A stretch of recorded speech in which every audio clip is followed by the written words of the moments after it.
Assalamu alaikum qadırlı mekendештер. Sizler menen күн сайын bir ayat же bir hadis долбоору бүгүн пайгамбарыбызды ээрчебегендик Аллахка болгон сүйүүнүн жоктугун билдирет деген темада ыйык Курандан аят окуйт угабыз. Кул ин кунтум тухиббуналлаха фаттабиуни. О Мухаммад, айткын, эгерде Аллахты сүйсөңөр, анда мени ээрчигиле. Юхбибукумуллаху ва ягфир лакум зунубакум. Аллаху гафурур рахим.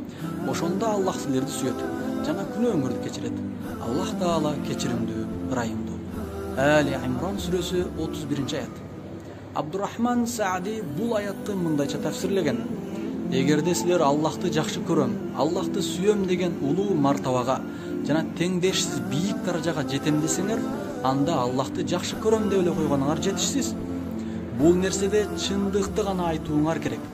Ал эми чындыктын белгиси Аллахтын элчиси саллаллаху алейхи вассаламга ээрчип, тактап айтканда бардык абалыңарда, сөздөрүңөрдө, иш-аракетиңерде диндин негизине жана шариаттын өкүм буйруктарына баш ийип, пайгамбарыбызга ээрчүү.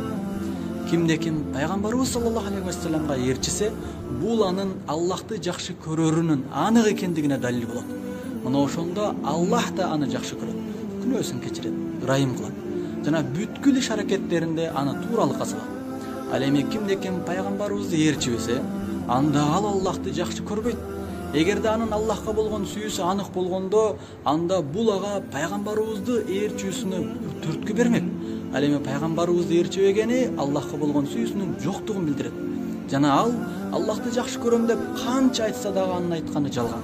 Чындыгында адам пайгамбарыбызды канчалык деңгээлде ээрчисе, Аллахка болгон ыйманы да, сүйүүсү да ошончолук деңгээлде жогору болот. Келиңиздер, ар бир иш-аракеттерибизде пайгамбарыбызга ээрчигиле.